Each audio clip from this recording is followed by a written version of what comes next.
Orain dela aste batzuk ezkerraldeko EH Bilduk publikoki salatu zuen bertako lau herrietan EAJak eta PSek kudeak eta hutsuen elarriak egin dituztela udal aurrekontuei dagokienez, iragarri zuten Portugaleten besterik ez zutela onartu aurrekontua. Martxoa amaieran onartu dira udal aurrekontuak, hau da, epez kanpo, eta 2027ko udal hauteskundetara begirako marketing ariketa gisa gainera. Ostegun honetako osoko bilkuran baina udalbatzak onartu du udal kontuak egiteko prozesua berrabiaraztera behartzea, izan ere pasaden martxoan onartu zen aurrekontu proiektua atzera bota behar izan du PSE buru duen udal gobernuak, kontuak behar bezala egin ez zituela onartu ostean. Kontua da alegazioak aurkezteko epea ireki zenean, etxe bizitza duinaren aldeko kolektibo 47ko kide batek ohartarazi zuela etzela betetzen aurrekontuaren 10% lurzoru erreserbara bidratzeko beharra.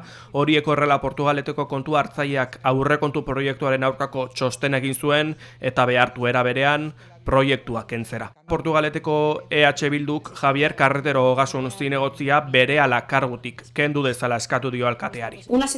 Ezindura politiko batek sortutako egoera batek ez aldu ondorio politikorik, guk uste dugu baietz. Horregatik, alkatari eskatzen diogu bere kargutik ken dezala Ogasuneko batzorde iraunkorreko presidentea, aurrekontua koordinatu, planifikatu, defendatu eta kontrolatzaren arduraduna. Baita gaur egun bizi dugun kaosaren arduraduna ere. Portugaletek kudeaketa ekonomiko serio, zorrotz eta arduratzoa merezi duelako. Oso kritiko agertu da koalizio subiranista eta Ogasun ordezkariari leporatu dio aurrekontu zentzugabekeriaren erantzukizuna eta gaineratu du udal zerbitzuek beraiek zalantzan jarritako aurrekontuaren aurrean daudela Portugaleten. Nafarrako parlamentuak ez du babestuko Espainiar estatuak bere gain ardezala 1978ko San Ferminetako eta Gasteizko martxoaren 3ko gertakizunen ardura. Ostegun honetan gauzatu dute bozketa. Geroa baik kontigo zurekinek eta EH Bilduk egin dute honen alde eta PSN abstenitu eginda. Mozio honetan biktimen aitortzan orain arte egin diren urratsak baliosteko eskatzen dute eta bide horretan jarraitzera premiatzen du Espainiako gobernua. Irati Jimenez EH Bilduko parlamentariak adierazi du egia, justizia, erreparazioa eta ez errepikatzeko bermeak beharrezkoak direla giza eskubideak urratzen diren kasu guztietan.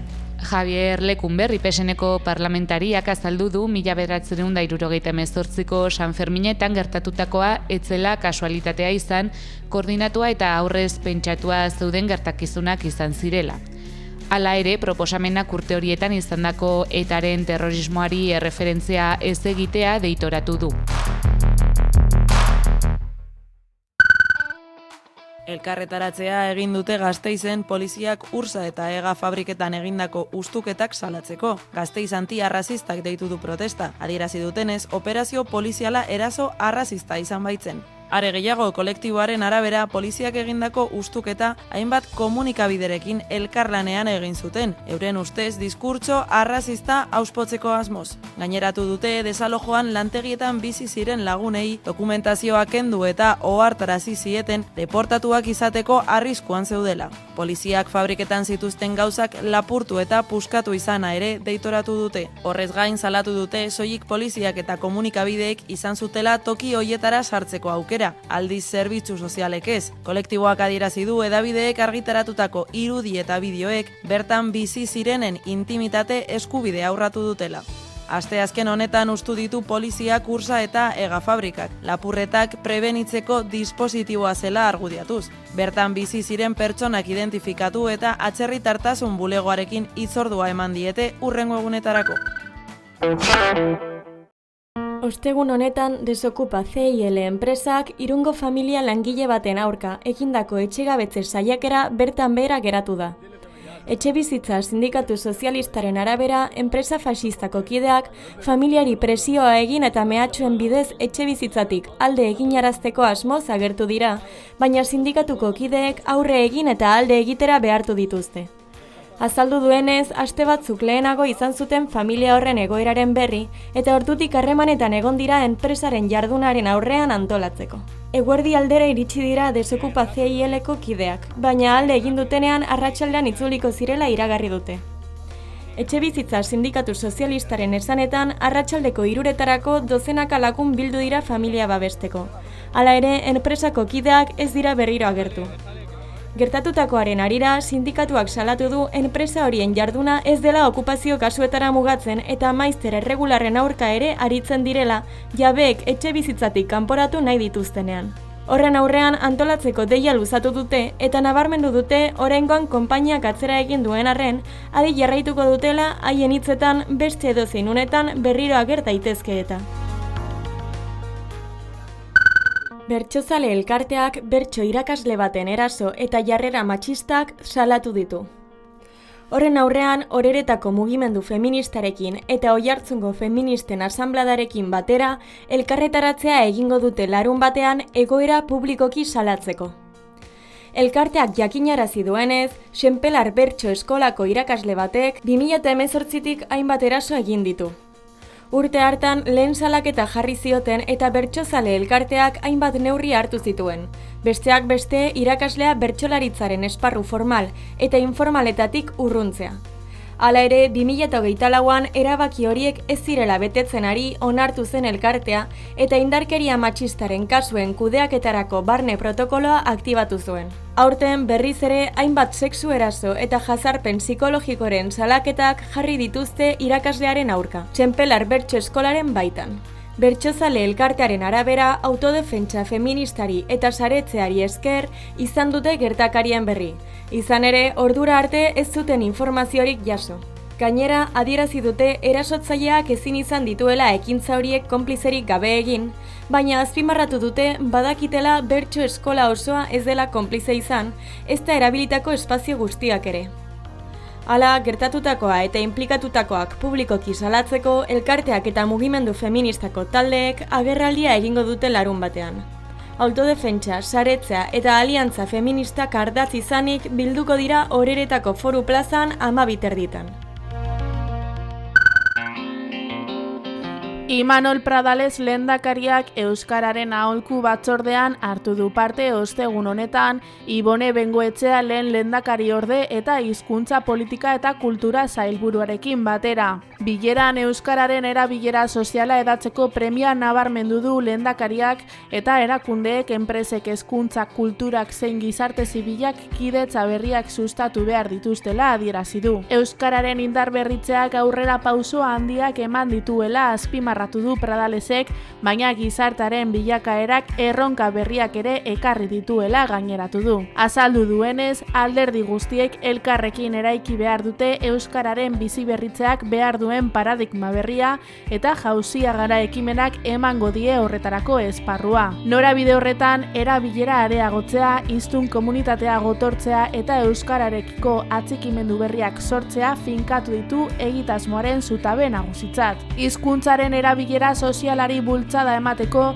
euskalgintzak, enpresek, irakaskuntzak, kultur eragileek, tokiko erakundeek eta gizarte mugimenduek elkarrekin lanean jarraitu behar dutela defendatu du beren arteko sareak eta lankidetzaguneak bizi berrituz. Pradalesek erantzukizun partekatua eskatu die herritar eta eragileei. Jaurlaritzak adostasun zabalen bidez aurrera egin nahi duela berretzi du, beti ere entzuteko eta etengabe hobetzeko konpromisoarekin. Izan ere lehendakariaren esanetan, erakundeek, eragileek eta herritarrek elkarrekin bakarrik eraiki dezakete euskararen etorkizuna.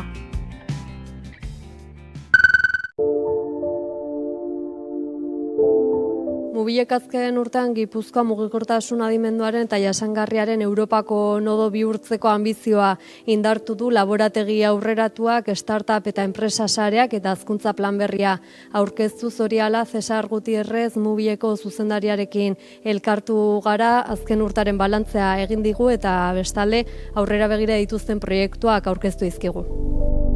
Mubil, Gipuzkoako Foru Aldundiko erakunde publiko bat da, eta gure helburu printzipala da lurraldea garatzea mugikortasun adimentsu eta jasangarria.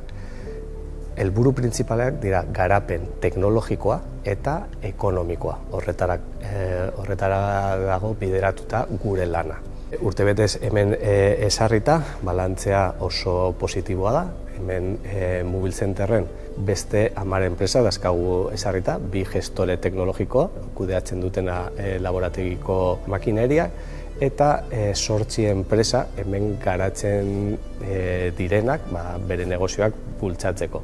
Direla Laspiur, Batera, AVL, Beltium, Watson, Novak, ESEA, eta ezakit, espero dut ez hastea.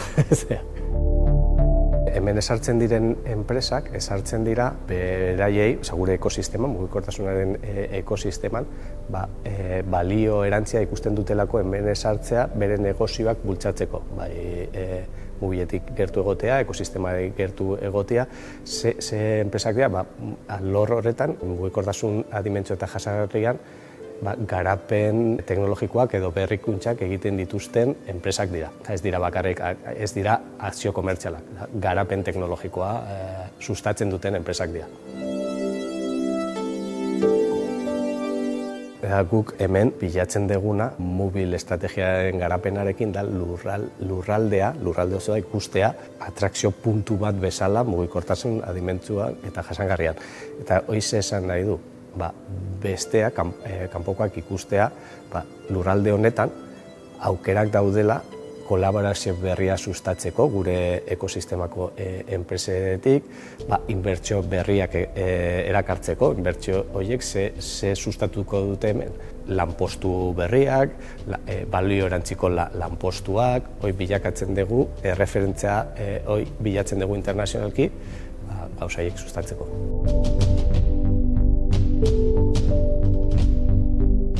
Hemen, kanpoan atea geha, ikusi dezakezu nire atxekaldean nola dauden beste eraikin batzuk, Mobil Centerrez aparte, direla zentro teknologikoak, esarri ditugu 3 zentro teknologiko, Bikontek, Zidetek eta Teknalia, baina dazkagu lursail gehiago, hazkunde hori egiteko, eta bat izan da Mobil Centerren enpresak batzuk esarrita dazkagu, baina ez dugu bete demanda guztia. Horregatik, sortuko dugu urte bukaeran, eraikin berri bat, 3.500 metro karratu berri, enpresak gehiago ezartzeko eta beraiei laguntzeko, merkatura hobeago iristeko eta azken finean negozio aukera berriak sortzeko eta zoi bakarrik baita ere dazkagu 10.000 metroko lursailak, nun esarri nahi ditugu ehuneko iniziatiba pribatuak, produkzioak, balio erantziko produkzioak. Alor berdinean, esartzen ditugu kriterio batzuk, mugikortasun alorrean, eta balio erantzia esaten dudanean da, garapen teknologikoa, berrikuntza, azken finean, balio erantziko lanpostuak eta negozioak bilakatzeko. Eta ez hori bakarrik, hori da lursailak, baina baita ere gaude estrategiaren garapenarekin eta hazkundearekin, eta lortzen izaten Europa mailan erreferentzialak, eta ere mugikortasun adimentsuan, eta horretarako gure ekosistemako agente referentzialekin, Bikontek adibidez, lanean gaude saiatzen bilakatzen lurralde referentzial bat bezala, eta baita ere beste alor batean, talentuko alorrean, eta ere agizute lan egiten dugula MIT-kin, Bostonen, hemen bilakatu dugu CSL City Science Lab, CSL Gipuzkoa, non bilatzen dugu baita ere talentu inguruan erreferentzialak izatea, eta aurten azaroan hemen ospatuko dugu Donostin, kursalean, sare internazionali horreko kongresu internazionala hemen ospatuko da Donostin, azaroan 4 eta 5, eta mobil egongo da hor, bultzatzen, babesletza ematen kongresu hori, eta lurraldea erreferentzia toki bat bilakatzen.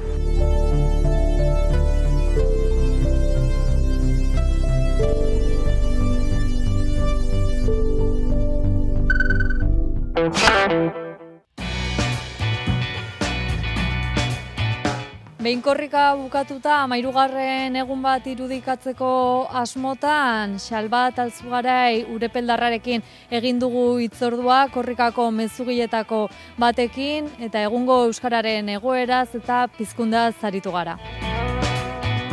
Uste zela espero guztazpiak izaitea mezuaren idazlea, denak. Baina, bai, azken finean pixkat sorpresa izan zenez, hori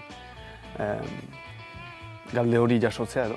Abenduaren 19an ukan ginuen nik eta Leire ikasteko parte hartzeko galdea, eta hortik kateatu dira bizpahiru bilkura eta gero mezua sortzeko asteburu hori ere finkatu ginuen, eta diakorrika hasia zen hori eta gero beraz biziki fite joan den prozesu bat bezala bizi izan dut nik hasteko. Eta oino olatuak segitzen du pixkat gure gorputzetan, uste dut, eta bai ez, pixkat oai lujeratu gira martxoaren 29-etik, baina pixkat nola ezan. Gora beheratsu ere izan da, pentsatzen dut bakotxarentzat bizi izan dako prozesua, baina ustez bai. Nik bizi izan dut ardura gisa hasteko. Pixkat erronka edo netzatzen ea nola moldatuko ginen zazpinaka ez mezua idazteko. Eta hori bai, gero egia ezan, nola ezan, ahigarria edo izan da behin Bilbon irakurrita ez ukan dugun guzia. Baina, bai, ustut, nik arduratik hasteko bizi izan dut gehiago horretik baino. Eta ustut lortu dugula ardura horretatik zazpiok jardutea eta azken finean atera zaigu gauza polit bat. Korrika dabilenean, izerdiz betetzen den gorputza da gurea. Borrokaren eta desiraren aztarnak aho daramatzana. Korrika dabilenean, taupadak azkartzen zaizkion gorputza da gurea. Asaldatu egiten dena, nekatu egiten dena, unkitu egiten dena. Korrika dabilenean indar behitzen den gorputza da gurea. Etengabeko eraldaketak aberasten duena, beti aurrerantz doana. Egia ezan, jendeak uste duela paragrafo bakotsa dela bakoitzaren sorkuntza edo, baina zazpinaka osatu ginuen testua, eta testua denena dela ezan dugu hasieratik eta hala da, edo zein gizaz. Eta bai, prozesua azaltzeko pixka bat, ariketa batzu egin genituen, hori, lehenik egin azaltzeko. Arabako osaetako sorgingunean sortu ginuen mezua. Erresidentzia bat egin ginuen asteburu batez otsailean. Eta pixka bat azaltzeko nola sortu ginuen, ariketa batzuekin hasi ginen ez, bakotsak zer nahi ginuen mezu horretan idazten, eta horretatik gero sortu dugu mezu oso hori. Eta hola atera zaigu azken finean biegunez mezua. Epe aski laburra zen, edo zen gizat sortzeko ere.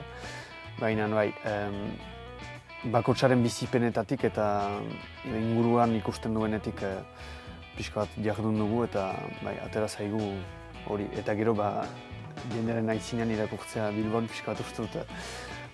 Korrika, nola egan, hasieratik hasteko pixkat nola egan egunak joan ahala urduritzen zirela ere bai eta nik ala bizi izan dut hasteko. Nik atakatzen ikustea mezu hori sartzen lekukoan pixkat eragiten du zerbait eta gero eni pixkat larritasun gehien edo eman zidana zen altsasun erori zelaik lekukoa eta mezua hilik kanpora atera zelaik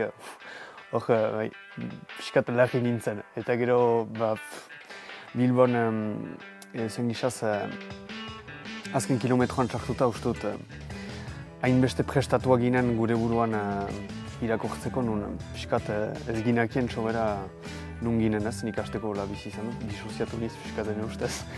Baina bai, holaxe, eta gero Bilbon irakortzearena sekulako esperientzia izan da ezen gizaz, eta uste dut lagungarri izan dela zazpi izaitea ere bai han gainean eta azken finean osatu dugula ez, gorpuzkera bat zazpinaka eta hori nahi ginuen islatu.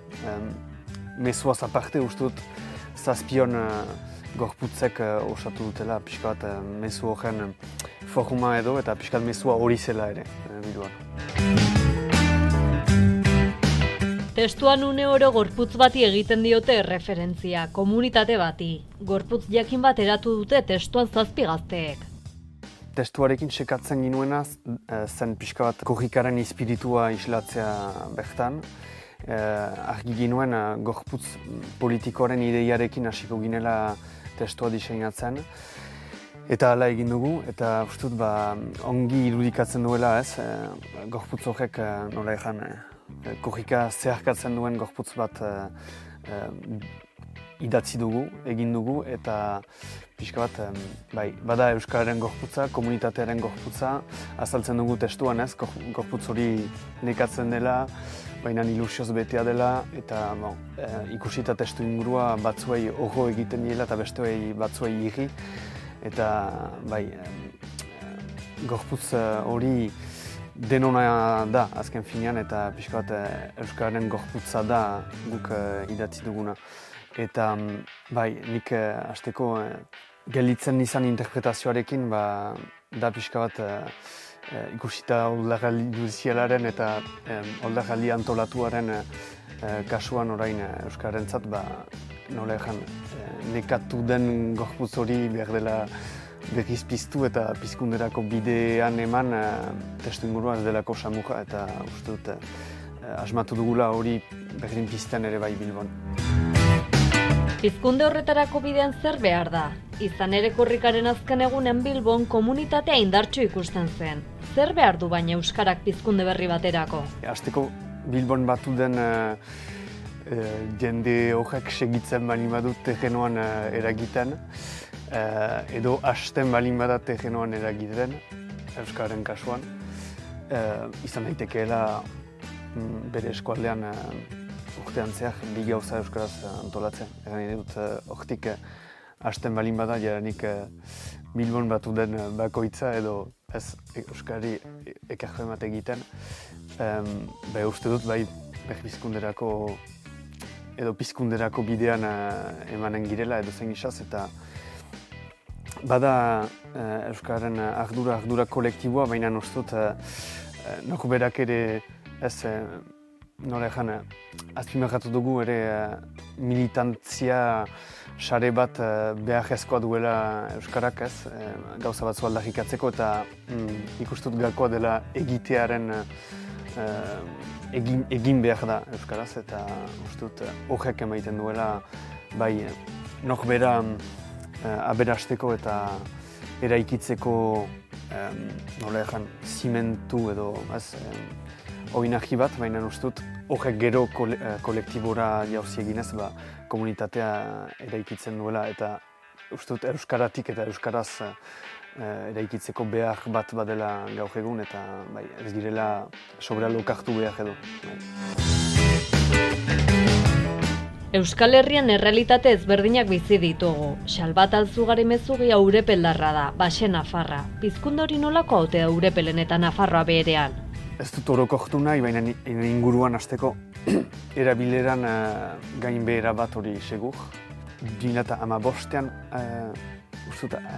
abiatu zela Urepelen korrika, eta ez dakit impresioa dut Euskaldunagoa zela 2015ean Urepelek gaur egun baino. Egun Urepelen aekak imertsio edo klase batzu egiten ditu astean zehar, eta ene ustez 2015ean behar gutxiago zen, klase horien behar gutxiago. Baina hor bada pixka bat ene inguruan hasteko etxean gerozta gutxiago egiten da, beraz etxeko transmisio hori etetzen ari da.